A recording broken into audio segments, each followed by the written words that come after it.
Hey everyone, hope you're having a great Monday. We are going to talk more about plot today. So, our first slide says, Welcome, let's talk more about the plot of a story.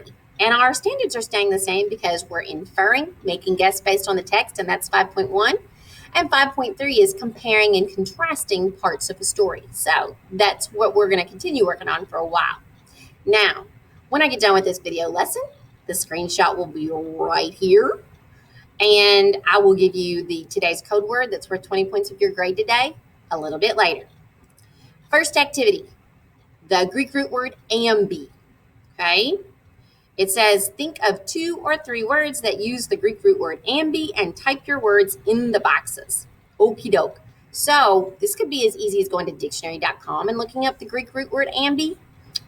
You could also just open up another tab and in the Google search bar, type in words with ambi and it'll come up with a list of words. But I think Greek root words are really cool because you start making connections between, oh, that's why that word has that Greek root word in it, or that's what that word means.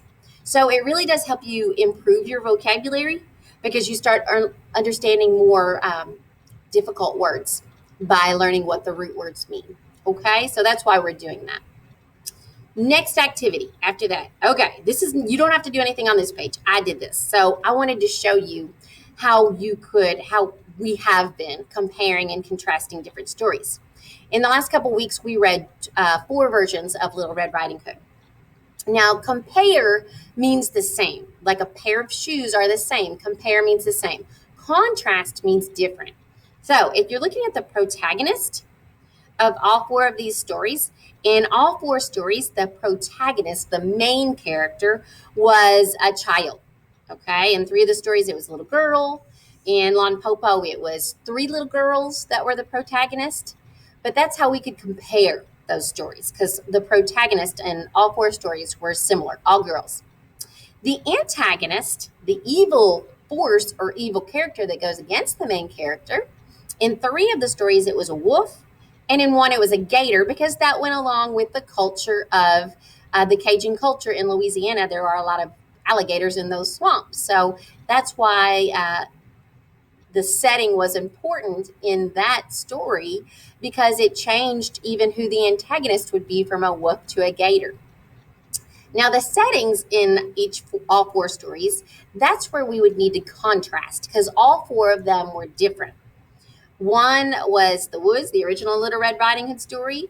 In Petite Rouge, it was the swamp in Louisiana. In Little Red Cowboy Hat, it was the Wild West. And in Lon Popo, it was in China. So we could contrast the stories there because they were all 4 different there. However, the problems, also called conflict, in all 4 stories was the same. So we could compare the conflicts because in all 4 stories, the antagonist, the evil character, wanted to harm the main character. So the conflicts in all 4 stories were similar. The solutions were similar in the fact that the evil character was done away with in each story, but they were different because the evil character was done away with in different ways. You know, in the first story, Little Red's father got rid of the wolf. In Petite Rouge, the characters worked together to get rid of the evil character. Little Red Cowboy Hat was very similar to Petite Rouge in the fact that the main characters worked together to get rid of the wolf. And also, over here in Lon Popo was a lot like Petite Rouge and Little Red because the main characters worked together to get rid of the wolf, okay? So there's lots of different ways that you can compare and contrast stories, and that helps you understand it better. And that's why we do that. But this week, we're going to move on to really focusing on different parts of the plot. So on our next slide, I have our plot anchor chart. And we talked about last week how plot was like a roller coaster. You start off with the conflicts. Exposition specifically, where you talk about the setting and the characters. That's the exposition, the setting and the characters. And then you move into the conflict. What went wrong? Okay? And just like a roller coaster, as you go up, you get more and more scared. So On a roller coaster, you're getting higher and higher and get more scared, more scared. Well, in a story, the problem starts getting worse, worse, worse, worse, worse, worse, worse, all the way through that rising action until you get to the top where something changes. In the story, something changes from the problem getting worse to it beginning to get solved. On a roller coaster, of course, what changes is that you change from going up to going down, and that's the fun part. Now, in a story, after you go through the climax and something changes to make the problem start getting solved, you have the falling action where it gets better, better, better, better, better, because the problem is being solved before you get to the resolution where it is completely solved. Like after you get done with a roller coaster, you're relieved. It's done. It was fun, but it's done. So you're relieved. And that's how the end of a story is. You're relieved because it had a solution. So these are parts of the plot. Now, plot in itself means events in the story, the sequence of events in a story. Okay, that's all plot is. It's the order of events in the story. Okay. So, knowing that, we practiced with plot last week, and we're going to add a few more parts this week. So, on this first slide about plot, now remember, you have already had to do this Ambi page that you had to complete. You will have to type in the code word, which today's code word is candy. Today's code word is candy. Today's code word is candy. Okay? So you will have to type in the code word. You will have to type in your words for the Greek root word ambi. But here's the next thing that has to be completed. It says, move this plot diagram. All right. So the directions are, move the story plot diagram terms to their correct place on the story plot diagram. Try to do this from memory. So I'd really like you to try to do it from memory. And then after you're done, you can go back to the poster and look. But it would be great if you try it from memory. Now, I want to do one of these for you because I want to show you how to do it. So just like you've been doing for Miss Humphreys, where you drag and drop these places, you'd have to click on it. So I'm going to start with exposition and conflict because that's the first part of the plot. Okay, so I'm going to move it down here. Okay, now if you can't see it when you move it down there, just click on the dark gray box and click your backspace button, and then it will show up, okay? And then I would have to match exposition and conflict with the definition. And the definition over here, because see over here it says, move the definition below the term it matches. Try to do this from memory. So I'm going to move conflict up. And if your mouse isn't working too good, just use your arrow keys.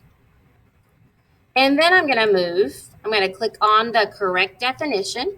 And I'm just using my arrow keys because sometimes it just works better than the mouse. And I'm going to move it down below exposition and conflict. Okay. So now I have the conflict and I have the definition that matches it. And I'm going to leave this on here. So I've done the first one for you. And you are going to need to finish the other 4 parts of the plot. You're going to have to put them in the right places on this plot diagram and then move their matching definition below them. Okay, so that's what you do on that page. Then on the next slide, it is a passage. The passage is the 2 stubborn goats.